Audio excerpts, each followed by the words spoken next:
Hello, I'm Paul Peterson, and welcome to Aging Well in LA.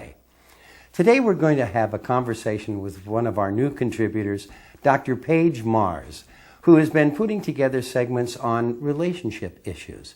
And I think you'll find her background and her vision very interesting. Please stay tuned for Aging Well in LA.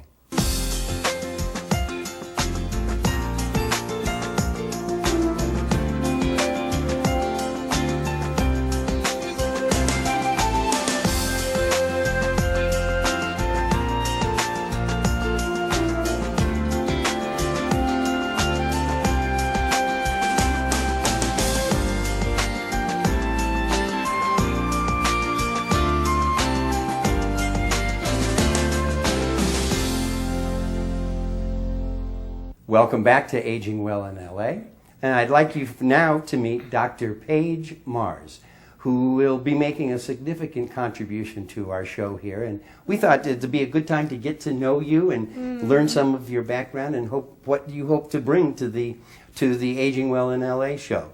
So let me begin. How did you get interested in senior issues, Paige? Interesting question, because I didn't start there. Yes. None of us do. None of us did. I started with developing an expertise in communication and relationships, and as I was doing relationship workshops, I looked out in the room and I noticed a lot of gray hair. Wow. And I noticed that so it really did happen that way. I went, oh my gosh, the people who are really interested in talking about exploring deep human connections, not just intimate relationships, but connections with family members, caregivers, all of that, were really the kind of older crowd. So that's how I got there. Yeah, well, most of us are kind of blind with relationships when we're young, and then all of a sudden, there they are, and they're the linchpins of our life. Yeah.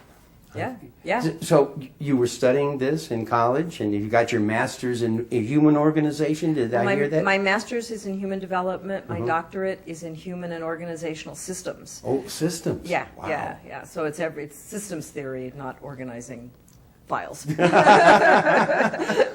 part is system. But a family is kind of a corporation. It is a system, Yes. and it can be extraordinarily complex, goodness knows. Yes, human systems are by nature complex, and the relationships in the human systems, whether it's two people or a bigger group, those relationships are created in our conversations. Is there a shortcut way to describe how relationships change with age?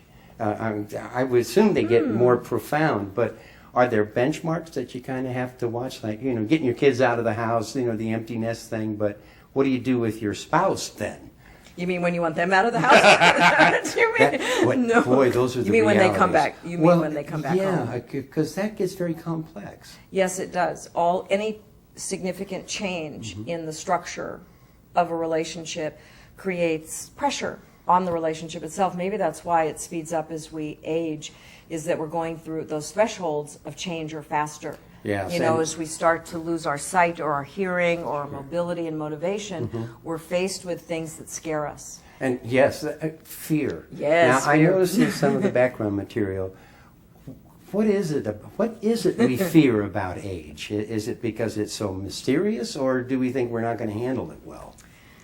I think that what's most frightening about age is that we're afraid that we're losing that which makes us lovable. Oh boy, yeah, physical appearance, and am I desirable? Yes, Yeah. and will anybody love me when I can't remember? Will people love me when I can't get up off the couch easily and go into the kitchen to help out? And I don't think those are conscious thoughts, but they're natural, normal thoughts. Everybody knows we're hardwired to have a fear response. Of That's course. our fight Yes, flight response. right. Fight we and flight, need it. of course. Yes. We're also hardwired to love. And we're Yes. hardwired to have good, strong relationships. And as the aging process sits in and we're a little more recessive in some ways, there is the fear that we're losing that which makes us able to connect. But that's just a fear. It doesn't have to happen. Well, my own personal experience, particularly dealing with an Alzheimer's patient, the physical touching is critical to my Auntie Ruth. Yeah. And even if we can't converse or I can't find a song that she remembers, just holding her hands is a great comfort to her, Yes. and you can see the tension go out of her shoulders. Yep, absolutely, absolutely. And I guess sometimes people don't feel comfortable touching. Mm-hmm. Now, how does this work in the workplace? when you consult with, as you do, how do you help managers and particularly human resources people come to understand that you have an aging workforce that's going to have a lot of unique issues? Mostly the way I approach that is the focus on whatever the touchy topic is. Most people are actually more aware that there are issues. Sometimes they're not. Sometimes they need to be made aware. But what seems to suppress the good relationships and the good decision making is the fear of talking about something that's difficult. So if an employee is slowing down and the HR person is like, well, I can't say anything about that. Now, there are laws and they Yes, have to deal with that. a lot of laws. A lot of laws. But there's always, actually, as your example with your auntie, with Alzheimer's, if you know that the primary goal is to figure out how to reduce the trepidation and the fear and to connect with someone in a genuine, caring way, you figure out how to do it. You do. Well, I have told people this for years. Well, what you really need in the workplace is a Jewish grandmother watching everybody. Let's schedule the weddings, the divorces. Did you eat today? Can relationships be impacted by shared meals and the preparation of meals? Is that something that people can use as a tool? Absolutely, and I think that's commonly experienced by how much we do our socializing over a meal. Yes. There are certain things that create a safe context. Right. And food usually, unless you've got issues with food, Yes. which might be the case, the sharing of a meal tends to be one that we relate to chatting and being with people we love in a safe way. So that's a whole other thing. One of the questions that people can ask as they're dealing with a difficult situation related to aging is, how can I reduce the sense of not being safe? And how can I amplify safe? A lot of times that is, let's not sit over there, let's go over there. It's little things. Little things like that. Little things. Now, we want to give you an idea of the kind of work that Dr. Mars is going to be bringing to Aging Well in LA, all of it under the generic title of Relationships Fulfilled, One Conversation at a Time.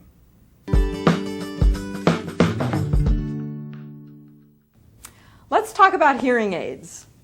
I was completing a presentation a little while ago on communication and relationships, and at the end of it, as I was putting away my things, this adorable woman about in her mid-80s kind of comes bounding up to the front of the room. She's very feisty, and she says to me, I can't get my husband to wear a hearing aid. He is so stubborn. I've tried absolutely everything. So we chatted for a few minutes about what she'd tried, and she'd done everything from surprise appointments at the doctor, which of course didn't work, to humiliating him in front of friends, which definitely didn't work, and she was very frustrated about this. So I asked her, what about this situation is most painful for you, and what about it makes you so frightened? And she looked at me and she said, you know what? My husband is still alive, but I'm losing him. I miss him, and I don't know how to tell him.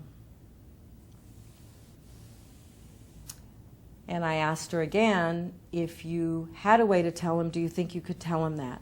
And she said, yes, if I can talk to him, if I can figure out how to get his attention, yes, I can tell him that.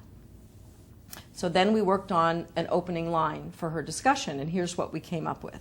She was going to say, and she did say to him, honey, I'm struggling with something, and I need your help. And then she was going to go on to tell him about how much she missed him and how she loved him and that the hearing was really an issue. So then about a month later, she comes bounding up to me at another event, this time before it started, and she said, Paige, it worked. It worked. I told him I needed his help, that there was a sensitive issue. I told him that I missed him and how much I love him, and within a week he had a hearing aid. So when she gave me a big hug and she went bounding off again. A lot of energy for a woman in her 80s. What's really important here, if we live long enough, most of us will face the issue of having trouble with our own hearing or the hearing of somebody who we love. And it's important to be able to have that kind of a conversation. Most of us either avoid it or we try to badger somebody into getting a hearing aid or insult them into getting a hearing aid, and that doesn't work. What does work is when we can recognize the normal and natural trepidation and fear surrounding the situation. In this case, for the woman, it was literally the fear of losing her husband while he was still alive. For him, I didn't talk to him, but I can only imagine that he's probably feeling some loss of perhaps his power or his masculinity, things that are very hard as we age.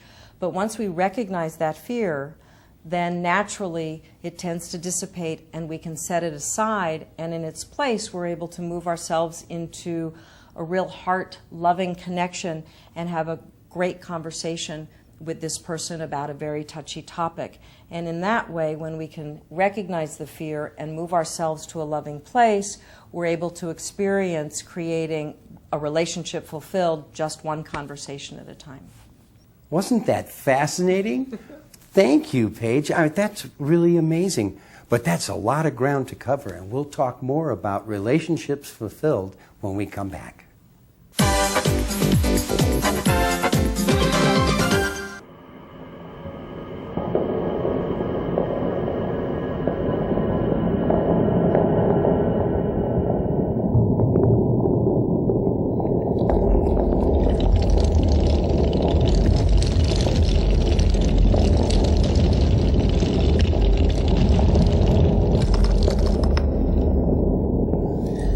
California is earthquake country. We're all in this together.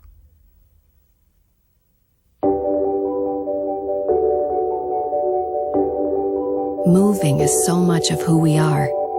It's easy to take it for granted. Multiple sclerosis stops people from moving.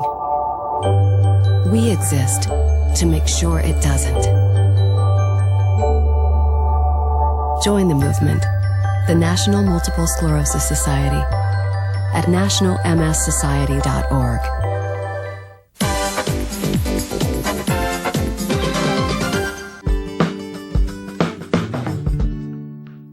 Hello, I'm Dr. Scott Kaiser, board-certified family physician and geriatric medicine specialist.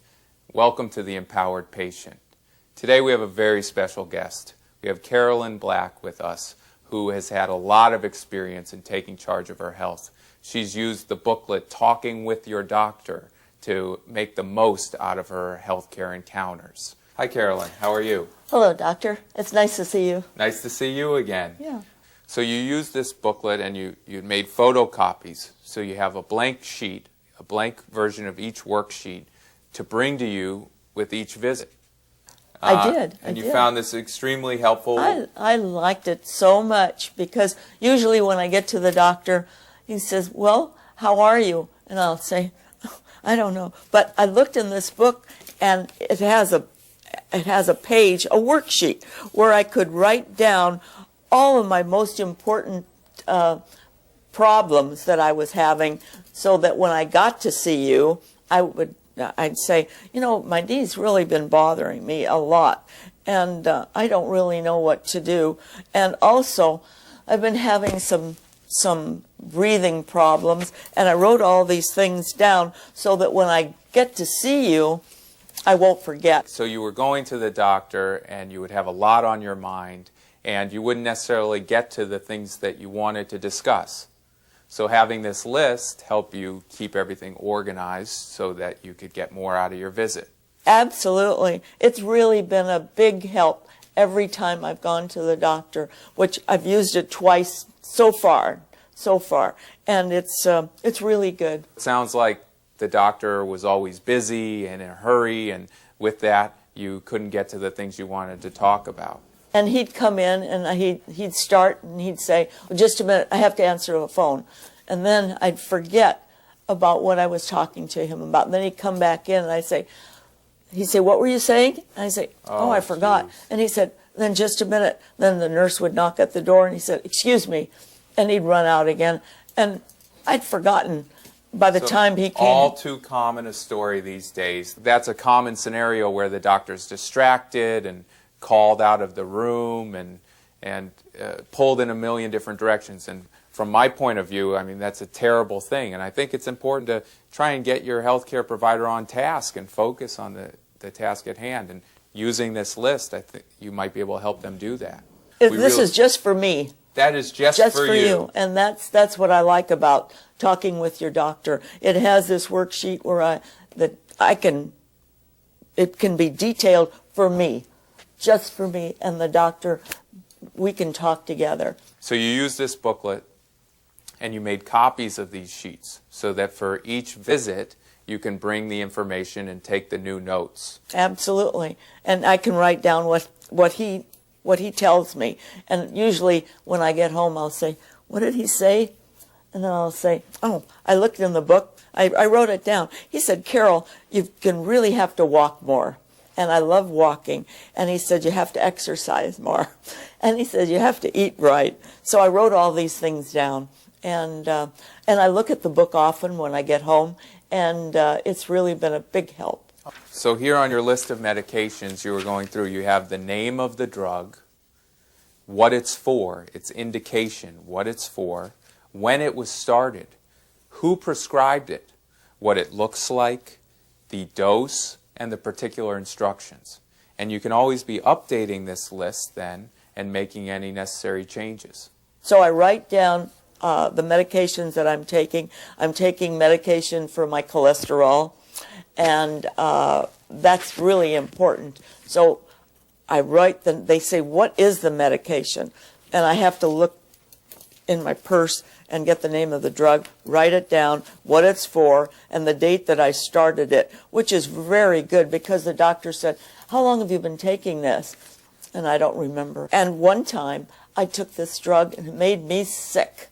And I called the doctor and I said, you know, I had it written down here and you gave me this medicine and I just cannot take it. So he said, what is it? And I referred it back to him. He said, oh yes. He said, we can change that. And he said, it's a good thing you've got it written down here.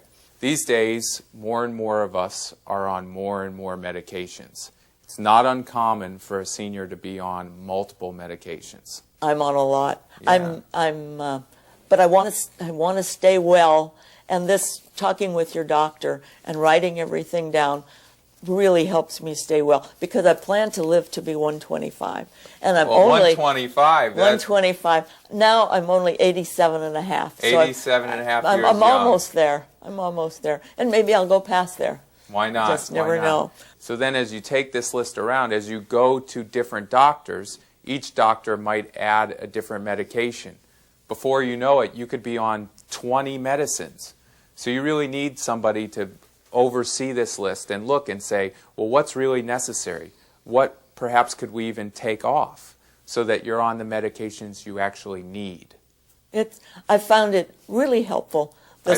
Especially the one good thing is talking with your doctor is free.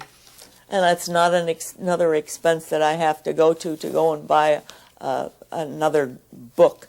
But this is helpful, and it's free.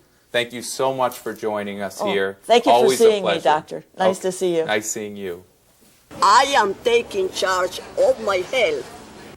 Well, continuing our conversation with Dr. Paige Marr, I want to get an idea from you on the topics that you need to cover under this sort of overall umbrella topic, fulfilling relationships fulfilled.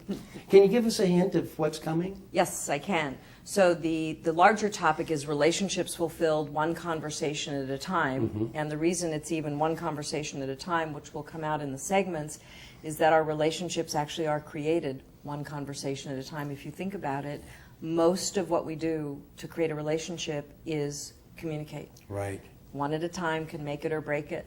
So that's where we get that. So we're going to, in the segments, we're going to talk about everything from estrangement, Yes. somebody who hasn't seen his son in 3 years, to how to fire up an old relationship. I like that. Yeah. I like that. Yeah. But does it get harder with age when there has been a break in a relationship or a change in a relationship to take those sort of positive steps to correct the problem?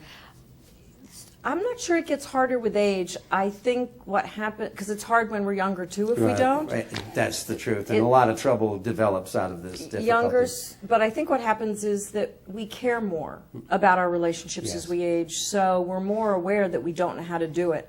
Actually, one of the biggest tricks and one of the things we talk about in workshops is how do you start a difficult conversation. That's it. In the segments, we're going to actually talk about that also, is how do you get into a subject that's difficult to talk about, like how do you talk to your parents about moving out of the house? Oh. So starting the conversation Right. makes a big difference. Oh, I and, think. and for seniors, there are a host of those. Yes. How do you tell Dad it's time for you to not drive anymore? Yes. That's a good We're one. gonna talk about the keys. Oh, good, because that is a difficult topic. Yeah, yeah. And I'm not sure anybody's an expert. I do have a question.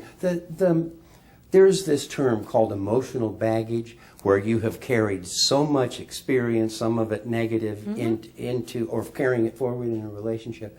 How do you cut that off? You know, sort of start fresh. It's a really good question and a really good image. How do we Well, cut it off? I would say, well, the first thing we do is we don't cut anything off. Oh, yeah, well, no, We but try not to do that. But no, it's a really good question. Emotional baggage in itself is, I would say, fraught with fear. yes. If you look at the thread that runs through the baggage, there's a lot of fear, and what we learn is that first of all, you can't not be afraid. You can't not have your history. But if you're aware of, and research shows this, if you can become aware of the fact that, oh my gosh, my trepidation about having a conflictual conversation, like I don't know how to have a conflicted conversation, and that's ruining the current relationship, the research shows that if I can just say, oh no, wait a minute, I'm having a fear reaction, neurobiologically, the fear reaction actually starts to come down. And when the fear reaction comes down, what comes back online is what we call our social engagement system, which is all the part of us that's wired for empathy, to look at somebody, Yes. to connect lovingly. So we don't need to get rid of our baggage. We just need some skills and knowledge so that we can transcend it a bit and connect with who's with us in the moment. Is this the kind of thing where people can call on your professional expertise to maybe facilitate a difficult conversation? Absolutely. Say, you know, I understand you all are having issues and you have different viewpoints about a central topic, for example, Yes. impending death. Yes. Oh, it can blow families apart. Yeah, it can. It can. Interestingly, in addition to facilitating people who are actually talking, I've had really good results talking to just one.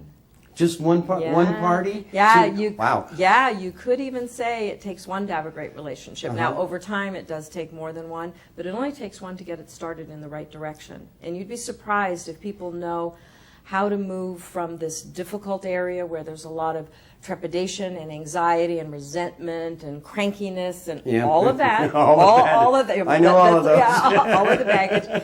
But if you get one person to be able to see through that and to know how to make the shift into a more caring, loving place, which is not actually that difficult, they can start the conversation and maintain it in a way that the other people just follow much of the time. So it doesn't always take working with two, sometimes just one. Well, Yeah. that's good advice, which I'm taking personally right now. What about systems are your Yeah. thing? So can we develop a system where your concerns and my concerns are integrated into service delivery, if you will? What we have here are relationship problems. Yes. And it's Yes. not all from the outside. I can really see this being helpful because Yeah. there are often animosities within the senior community, Yeah. one person to another. Yeah. Where I would take that, where I would start it, Mm-hmm. first of all, the people who are in a system are the experts on their system. Right. They're the Yes. ones who know all the details, Mm-hmm. all the baggage, what's really trying to happen.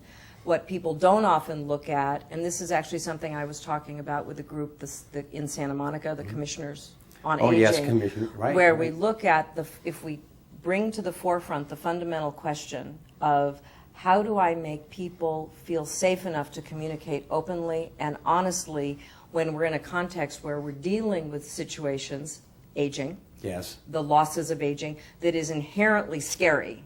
So a lot of it comes from just putting the right question forward. How do I shift this from people being not safe to safe?